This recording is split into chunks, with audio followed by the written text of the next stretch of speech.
Welcome back to another episode of Titans of Foodservice. I'm your host, Nick Portillo.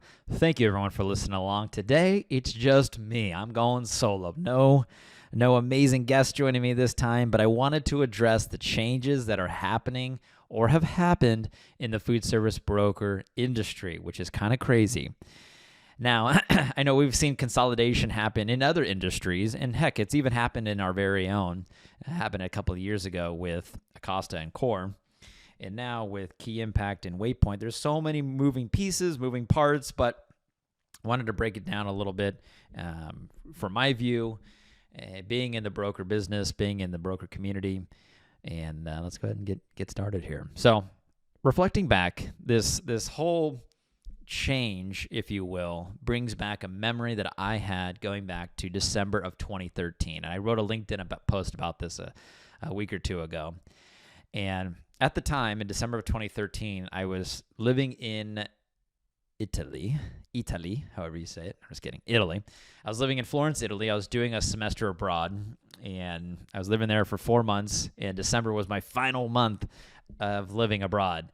And I remember looking back in December of that 2013, and I was living in an unhealthy, to say the least, living environment. I had a roommate that was very unpredictable, and he had just a whole semester of shenanigans, and he was eventually deported back to the U.S. 1 week before we finished finals and had to go back to the U.S. So his whole his grades so that whole semester were wiped out. All he had to do was make it one more week, but nope, he didn't make it, and he failed all of his courses and had to go back home.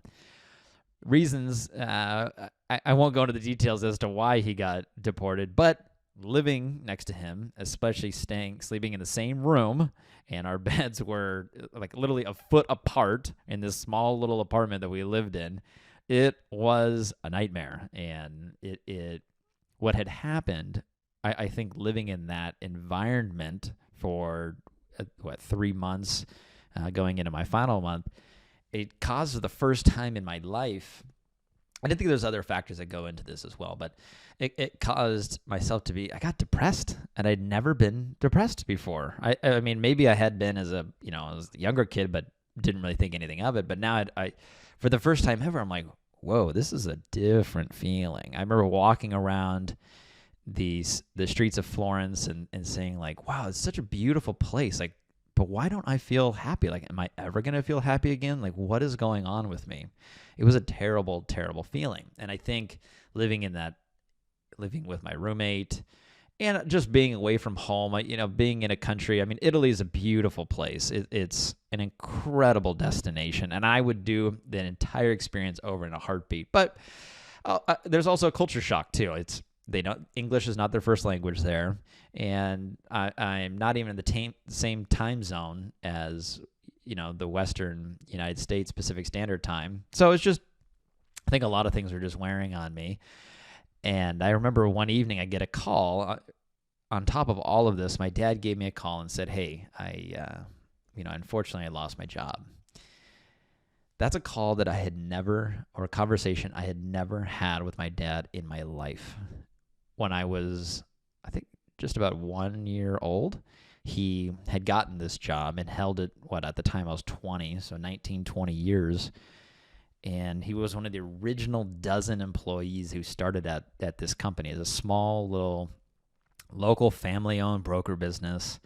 And by the time he got this news, he had helped build it into the very first national food service broker agency. And at the time, it was called Advantage Waypoint. And and the prior company before it rolled up was Food Sales West. And he was so proud of that company. He was I call him the company man. He was always there.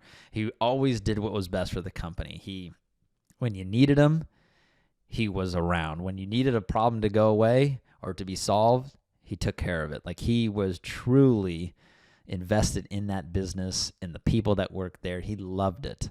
And it was so sad to get that call from him. And he's a proud man. And I know that he was trying so hard to come off to me that he was okay. But deep down inside of him, I could feel a man who was sad, who felt just deeply hurt because he had spent his whole life, his whole professional life, building this company, and for one day to walk in his office and say, have a team of people say, hey, this is it. This is the end of the road. And so when I see what's happening today, or now present day, with what's happening with the merger of Waypoint and KeyImpact, I just think back to that moment, because there's so much change that has happened, that's going to happen. But I want to also speak to those people where you may not be on the right side of the change. My dad wasn't on the right side of the change back then. And at the time, as I've mentioned, it was very, very, very difficult. But had that have never happened, he'd still be working at that company today. Portillo Sales and Marketing would never have existed. We never, ever would have worked together. I can't say never, ever. That's too aggressive. We most likely would have never worked together. And you know what? Working with my dad, it gives purpose to my life. It makes my life feel whole, and for him as well. And when I look back on my life way out in the future, I'm going to look back at this experience as one that I wouldn't change for the world. And so I'm just very grateful for that call I got in December of 2013. Not at the time, it was horrible. And for a year, he went and worked for a customer there he got a job there shortly after. He had a 1-year non-compete, but he always wanted to be in the food broker business. Like, it's just in his veins. I mean, he's crazy. This is not an easy line of work to be in. It can be very stressful. What other industry or job do you have? However many brands you represent. Let's say 30 brands, and you have 30 different bosses, all with different temperaments, all who want different, all who have different expectations and goals. It's crazy, but he wanted to be in it. When we started Portillo Sales and Marketing, we started with nothing. He went from representing Tyson to Sara Lee to Simplot. I mean, some just behemoth, big, well-known brands, to doing pro bono work for companies you've never even heard of. And it's funny, I look back today, I don't even know if some of those are in business. In fact, I know a couple are not in business anymore, but everybody has to start somewhere. And I remember our first year walking around food shows or trade shows. One, it was very hard for us to get into a food show, because what brands did we have of value to anybody? We would get some invites here or there just for people, I think, wanted to see what we were up to and what my dad was trying to do. And it's funny, we'd see people from his prior food broker work life, and man, it was tough. It was tough. People looking at you like, hey, good luck, buddy. New and change. Those are two words I found are scary to people, and rightfully so. Rightfully so. But going around and feeling like you're an absolute nobody, that is weird. And I think it was weird for my dad as well, how he could go from where his company was down to like rock bottom. But nevertheless, we persisted, and we continued to build our business. And eventually, we started to build some momentum. We started here in Southern California, actually. And then we expanded into Northern Cal. Then we expanded into Nevada, and then into Hawaii. I mean, who would have thunk it? My dad did. He always did from day one. He knew where he wanted to go. He had his vision, and he just slowly worked his plan. And sure enough, as we've made a lot of mistakes along the way, but we've done a lot of things right as well. And if anything, it's like investing in the stock market. You can invest in today and pull it out tomorrow. You may have lost some money. You may have won some money. But if you invest in it long term, you're going to, historically, over long periods of time, you're going to make it. And that was kind of the thought process that we had, is let's just keep chipping away, keep chipping away, keep chipping away. Never give up. Continue. We invest all of our money back into the business, back into our people. And here we are, a decade later from when I got that call in December of 2013. And wow, what a change. What happened? Well, what happened was my dad took that sadness and hurt that he felt. He never wanted revenge. He never held any ill will towards any person. He never held a grudge. That's just not his style. But it's okay to feel not okay. And my dad didn't feel okay. He was down. He felt sad. But he took that sadness and he turned it into focus, into determination. And deep down inside him was this empty pit that he no longer had. His job was, in many ways, his identity. And he no longer had that. But if you look deep down into his soul, you could see a little flame burning. It never went out. And he wanted more than anything to get back into the food broker business. But this time, he wanted to do it on his own terms and build his own thing. At the time, nobody was doing that. Nationalization was the thing. It was so hard to compete with. They beat us at every turn, every interview we lost. It was very hard to compete with. I mean, they did it right. You know what? They built a go-to-market strategy, and that just worked. The manufacturers enjoyed it. But he always knew, he's like, I know at some point the local broker or the regional broker or the independent broker, whatever the heck you want to call us, it's going to have its moment again. And let's invest now when that moment is not right. Because when the moment is right, we want to be leading the charge. And here we are. 2 years ago, we had Acosta and Core join together. Now, 2 years later, KeyImpact and Waypoint have joined together.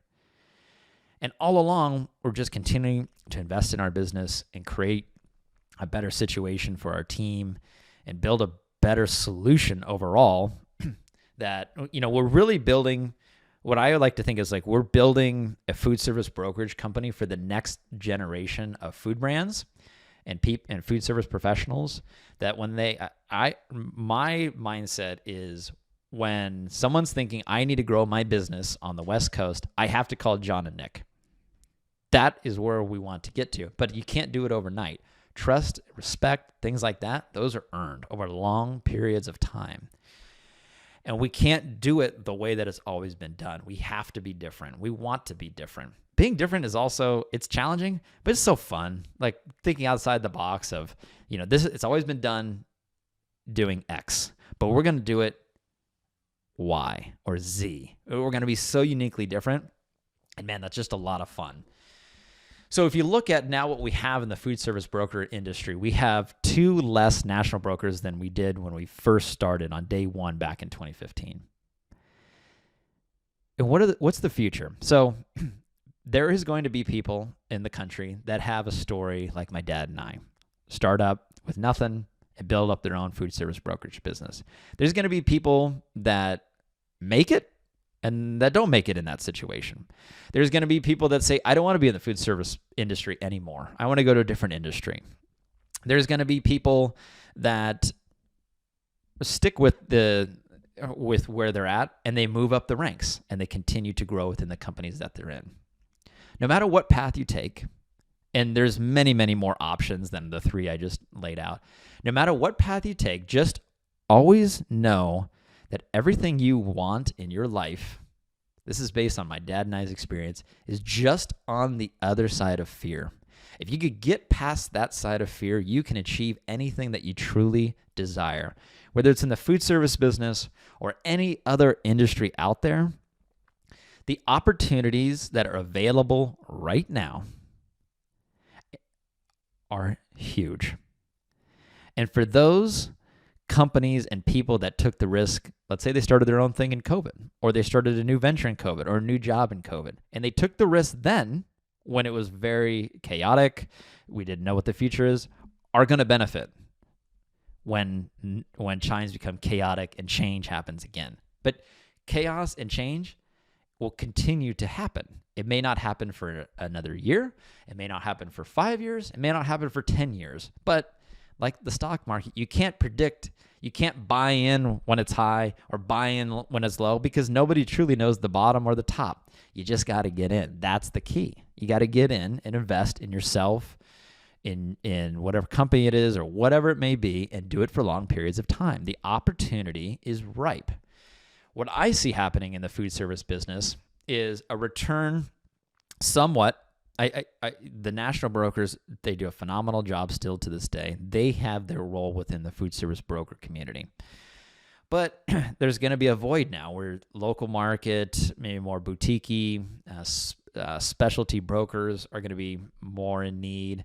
Regional or single market brokers will be more in need. And so I think there's going to be a refreshed outlook and increase in businesses like that will come around over the next decade. That's my prediction. I don't know it's true. I don't know if it's true or not. I also think that there's people that look at the food service broker model and say, how can I be disruptive? How can I think about it differently? And I love that type of mentality as well.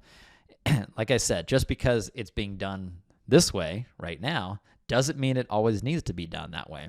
Disruption is, it happens not just, again, in food service, it happens in all different kinds of industries. If you know, the famous business study is Blockbuster and Netflix. Who would have thought, and shout out to Blockbuster. I used to love going there with my family, picking out our videos. But who would have thought that streaming or home delivery videos would be the future? And look what happened. Netflix, they disrupted a gigantic industry, flipped it on its head, and they created the new normal. So to anybody listening out there, just know, if from this change that has happened, if you're on the wrong side of the change, or you feel like you're on the wrong side of the change, it's okay to not be okay. It's okay to feel sad. It's okay to feel down. But also know that with time comes new opportunities, and with time comes healing. And you have a refreshed opportunity to choose your next move.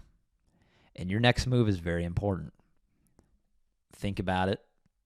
Look where you're at in the food service industry. If you even want to still be in this industry, build your network, build your whatever it may be, and don't give up. Don't ever give up, no matter what.